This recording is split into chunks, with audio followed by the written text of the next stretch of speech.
alegre e feliz, sejam bem-vindos a mais uma aula de História. Eu sou o professor Ananias Carvalho, sejam bem-vindos a mais uma aula da 7ª etapa da educação de jovens e adultos. E o tema de aula de hoje é o seguinte: Iluminismo, antecedentes, o antigo regime, teóricos do absolutismo. Hoje a gente vai abordar de uma forma um pouco mais aprofundada o que foi o antigo regime, da onde vem essa nomenclatura antigo regime, principalmente quais foram os teóricos que ajudaram a referendar essa época na Europa. Vamos lá para a nossa primeira cartela. Primeira cartela diz o seguinte para a gente: antigo regime. Vamos abordar essa temática hoje, galerinha. Antigo regime, que foi o modo de governo de alguns estados e da sociedade francesa durante a Era Moderna. Quando a gente fala de antigo regime, logo vem à nossa mente a chamada Era Moderna, a Idade Moderna, que a gente vai aprender um pouquinho mais sobre ela nesse momento. O princípio monárquico, ou seja, o rei, a instituição real, é sagrada. Este caráter religioso da figura do monarca significa que o Estado francês tinha como objetivo alcançar a uniformidade religiosa. Lembrando que a gente aprendeu que o antigo regime, na sua grande maioria, quase que totalidade, é exercido por monarquias, ou seja, governado por reis, e essas monarquias tinham caráter sagrado, quase que divino. Trocando em miúdos, acreditava-se que o rei era rei, não por sua vontade, mas sim por direito divino. E a gente vai, na aula de hoje, mais para frente, entender de onde vem esse caráter divino, sagrado da figura do rei no nosso antigo regime. Vamos lá, galera, próxima cartela.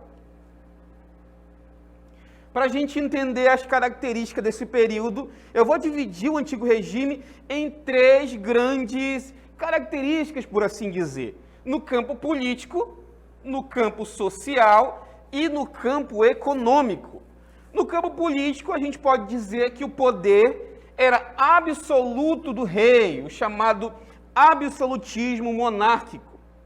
O rei concentrava em si todos os poderes. Então, galerinha, toda vez que vocês ouvirem a palavra absolutismo monárquico, vocês vão lembrar o quê? Do professor aqui explicando que era um regime governamental onde o rei detinha o poder absoluto em suas mãos. Segunda característica, a característica social do antigo regime, diz que a sociedade é dividida em ordem tripartida, ou seja, a sociedade é dividida em 3 estados, por assim dizer: a nobreza, o primeiro estado,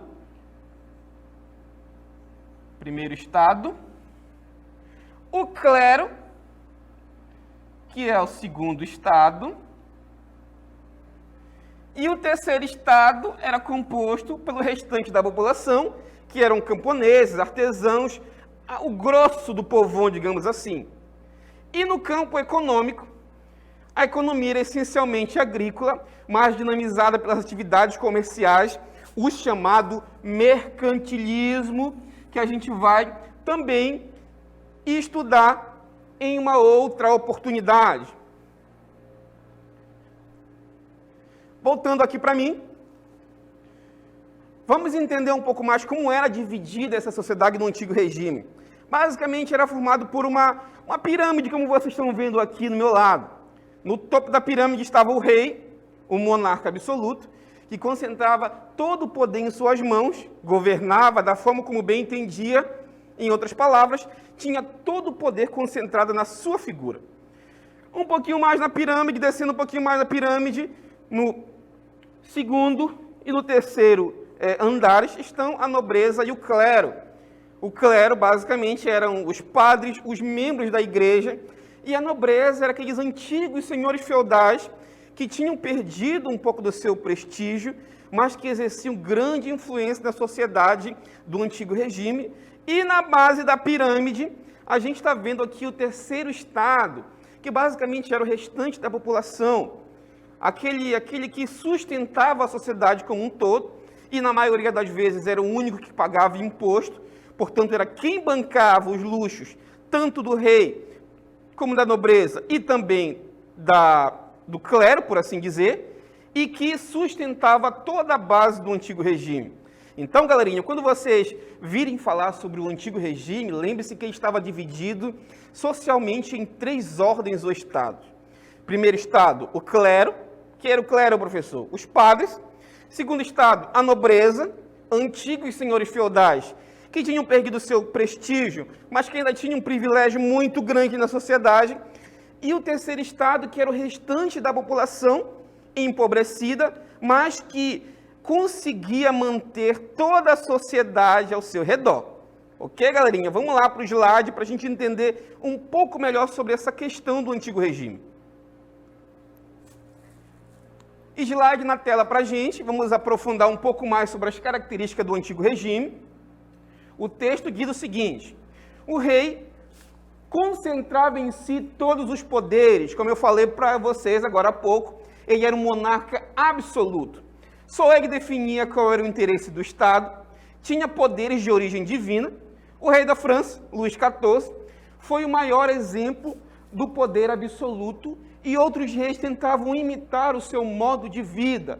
Daqui a pouco a gente também vai explicar mais sobre o Luís XIV, o Rei Sol, como era conhecido, e como o seu reinado influenciou toda uma geração de reis que tentavam imitar tanto o seu esplendor quanto como o seu poder.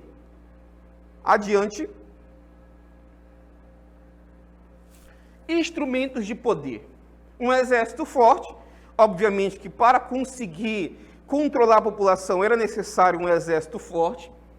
Segunda característica, também era necessário um vasto aparelho administrativo e fiscal, uma burocracia estatal, por assim dizer. Para que serve, professor? Basicamente para administrar o Estado e cobrar impostos do terceiro Estado, que era quem bancava os prestígios e privilégios tanto do rei como da nobreza e também do clero. Vamos lá, pessoal, adiante agora. A gente vai entender da onde vem esse poder, o que justifica o poder absoluto do rei. Na tela, nesse momento, vamos estudar um pouquinho sobre os teóricos do absolutismo. O que seria isso, professor? São os autores que tentaram justificar da onde vem o poder real, o que justificava esse poder real, e principalmente da onde vem a origem desse poder. O primeiro teórico que a gente vai estudar é o Jean Bodin, posteriormente a gente vai estudar o Jacques Bossuet, e no terceiro momento a gente vai estudar sobre o Thomas Hobbes. A gente vai estudar cada teórico por vez para a gente entender um pouquinho da sua teoria e como foi aplicado na prática no antigo regime. Teóricos iluministas. Vamos ler a cartela para a gente entender um pouco melhor. Surgiram em um momento, após a formação de diversas monarquias nacionais, geralmente teciam suas perspectivas com base em experiências e conflitos vividos no interior de determinadas monarquias. Esses teóricos viviam na monarquia, teciam seus comentários, por assim dizer, e escreviam livros para justificar de onde vem o poder real.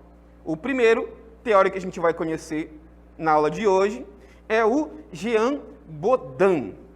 Vamos entender de onde vêm as teorias do Bodin e principalmente o que ele escreve para tentar justificar o poder absoluto na mão do rei. Jean Bodin, que nasceu em 1530 e faleceu em 1596, segundo Bodin, para o Bodin, o absolutismo é soberano. Como assim, professor? Vamos entender o que o Bodin escreve e deixa para a gente de pensamento. É considerado o primeiro pensador a estabelecer o conceito de absolutismo soberano, surgido no final lá do século XVI, junto com o Estado moderno e a personificação do monarca. O poder do soberano do Estado fundia-se, portanto, a pessoa do rei. Segundo Jean Bodin, o Estado se personificava na figura do rei. Adiante a gente vai entender um pouquinho mais, agora a gente vai para o outro slide, para a gente entender um pouco mais sobre o pensamento do Jean Bodin. Jean Bodin escreveu uma obra muito célebre, chamada de A República. Essa república é dividida em em 6 volumes, os chamados 6 livros da República. Baudin apontava uma saída para restabelecimento da ordem social e da perspectiva econômica, o fortalecimento do poder real. Segundo Baudin, só poderia existir uma ordem se essa ordem se concentrasse na figura de um monarca que tivesse o poder absoluto em suas mãos. Ou seja, Baudin fala para a gente que o Estado se personifica na figura do rei. O segundo teórico iluminista que a gente vai conhecer hoje, e um pouquinho sobre as suas obras, é o Jacques Bossuet. Vamos lá entender o que o Jacques Bossuet escreve para a gente. Jacques Bossuet, que nasceu em 1727 e faleceu em 1704, segundo Bossuet, o absolutismo é de origem divina. Segundo Jacques Bossuet, o rei não é rei porque ele quer. Ele é um escolhido por Deus para governar um povo, ou seja, a sua autoridade deriva de uma origem divina. Na obra Política, tirada das Sagradas Escrituras, escrita por Bossuet em 1709, estabelece esses parâmetros da monarquia sendo um direito divino. Adiante. A obra foi escrita anos antes, quando o bispo era preceptor e filho mais velho de Luís XIV, o herdeiro do trono Luís XIV, apelidado de Rei Sol, era então a própria encarnação da monarquia absoluta. Se o Baudin dizia que a personificação do Estado era o rei, o Bossuet vem na contramão, tentando justificar ainda mais, dizendo que o rei é rei, não porque ele quer, mas segundo o Bossuet, o poder real vem de origem divina. Toda vez que vocês tentarem entender por que o rei era absoluto no antigo regime, vocês se recorrem ao Bossuet, que fala que o rei é rei porque Deus escolheu uma força superior, escolheu ele para governar o povo, portanto o seu poder deriva de origem divina. Adiante, próxima cartela. Seu governo, no caso o governo de Luís XIV, foi marcado pela glorificação do poder absolutismo exibido nas artes, em peças teatrais, em balés, monumentos públicos e nos palácios magníficos como o Louvre, e especialmente em Versalhes, para onde o rei e sua corte se mudaram em 1682. O Luís XVI era tão magnífico que o antigo Palácio Imperial da França, o Palácio Real da França, foi taxado por ele próprio como insignificante para receber a sua figura. Portanto, ele decidiu construir um palácio para si, um magnífico palácio de Versalhes, na França, e expor as suas obras de arte, que ainda hoje são expostas, muitas delas, no Museu do Louvre, que também localiza-se em Paris, na França. Vamos agora analisar a figura do monarca mais célebre do antigo regime, o monarca que personifica o antigo regime e o absolutismo monárquico, que é o Luís XIV. Vamos conhecer um pouquinho mais ele. Esse aqui é o Luís XIV. Ele fazia questão de manter a sua pompa, a sua opulência, justamente para colocar para os seus súditos todo o seu poder e toda a sua autoridade real. Próximo pensador que a gente vai conhecer agora, próximo teórico que justificou o absolutismo monárquico, foi o Thomas Hobbes, que nasceu em 1588 e faleceu em 1679. Segundo o Thomas Hobbes, a sua teoria estabelece que o absolutismo é uma espécie de contrato entre o povo e o soberano, o absolutismo contratual. O Thomas Hobbes escreveu um livro chamado Leviatã, que justifica a necessidade de um poder autoritário basicamente para dar ordem à vida social, porque segundo Thomas Hobbes, o homem é o lobo de outro homem, e era necessário, então, uma autoridade para organizar esse poder de forma pacífica, fazendo com que a sociedade se alinhasse da forma como deve ser. Vamos entender um pouco mais do pensamento do Thomas Hobbes. Matemático e filósofo, nasceu no reinado de Elizabeth I, isso na Inglaterra. Época áurea do absolutismo inglês, quando a Inglaterra se firmou como uma grande potência econômica. Adiante. A brutalidade da Guerra Civil, a obra escrita por Thomas Hobbes, e o governo ditatorial, que se seguiu, influenciaram o pensamento de Hobbes, levando a elaborar uma teoria para justificar a existência do poder do Estado. Vamos entender a origem dessa teoria de Hobbes para justificar o poder do Estado, o poder absoluto na mão do rei. Adiante. Partindo de um critério pessimista sobre a natureza humana. Olha só o que o Hobbes pensava, galerinha. Ele afirmava que os homens desejavam as mesmas coisas e têm as mesmas necessidades, porém, guiado por instintos egoístas. O Hobbes dizia que o homem é egoísta, portanto, era necessário que algo superior governasse, isso justificando o poder absoluto do rei. Vamos lá entender um pouco mais agora, para a tela novamente. Essa aqui é a rainha da Inglaterra, Elizabeth I, que foi contemporânea do Thomas Hobbes. Para quem dedicou basicamente as suas obras e entendeu o absolutismo monárquico inglês. Mais uma vez, se o Jean Bodin dizia que o Estado personificava na figura do rei, se o Bossuet dizia que o poder absoluto se justificava pelo direito divino, o Thomas Hobbes diz, através da sua obra Leviatã, que o homem é egoísta, é o lobo de outro homem, portanto, era necessário que houvesse uma autoridade superior para tentar munir e tentar estabelecer uma ordem social aceitável. Ok, galerinha? Agora a gente vai para a nossa DLI, para a nossa dinâmica local interativa, exercitar um pouquinho do que a gente aprendeu na aula de hoje.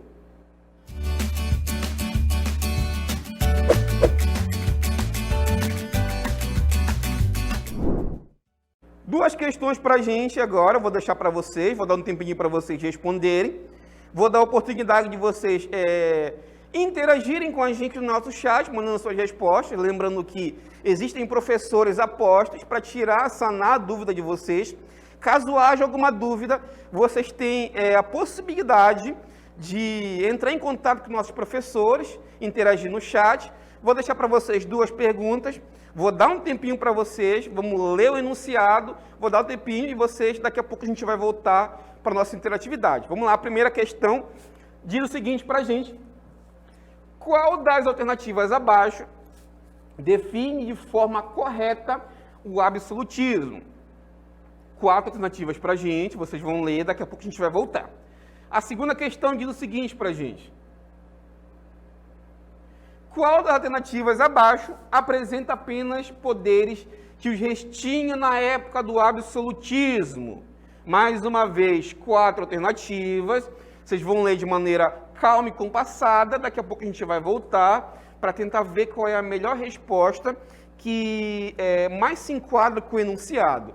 Esse agora é o momento de vocês. Daqui a pouco a gente vai voltar.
Estamos de volta para o nosso momento de interatividade. Queria agradecer mais uma vez, não canso de agradecer a participação de vocês.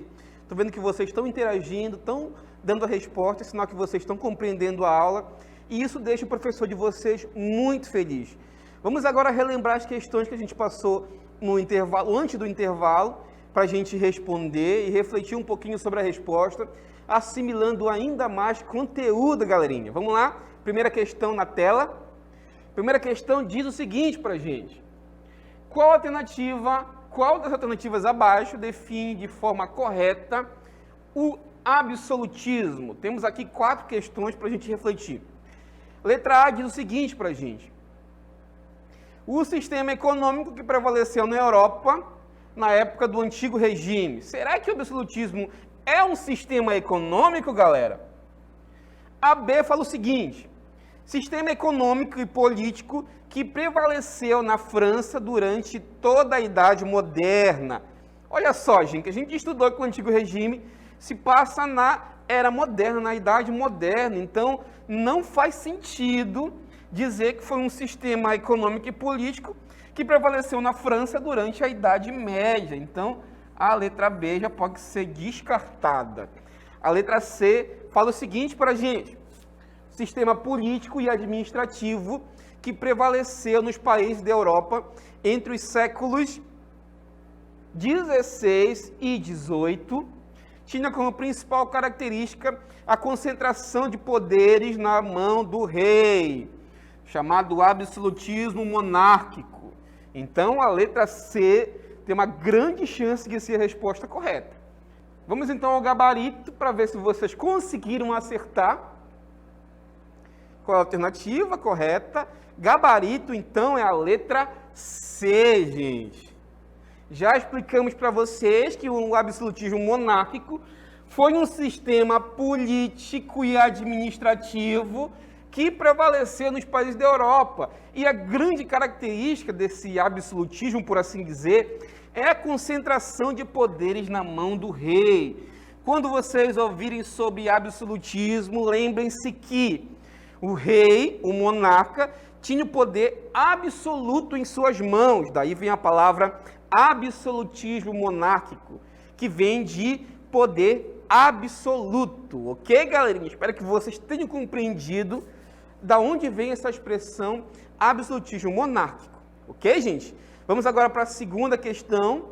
Vamos reler e vamos ver se a gente consegue extrair o máximo de conhecimento e de conteúdo dela. Segunda questão na tela para a gente. Diz o seguinte. Qual das alternativas abaixo apresenta apenas poderes que os reis tinham na época do absolutismo? Letra A. Fundar cidades, vigiar a vida privada das pessoas, obrigar as pessoas a mudarem de religião, decidir sobre questões de outros países, etc. e tal.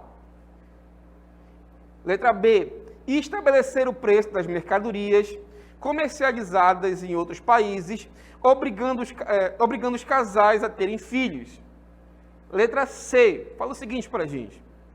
Criar impostos, decidir sobre questões da justiça, julgar e condenar pessoas, determinar ações econômicas, criar leis e influenciar nas questões religiosas. Lembrando que, tanto na letra A como na letra B, ao final fala sobre questões de outros países. O monarca não tinha poder sobre outros países, e sim apenas sobre o país que ele governava. Portanto, fica fácil, né, gente?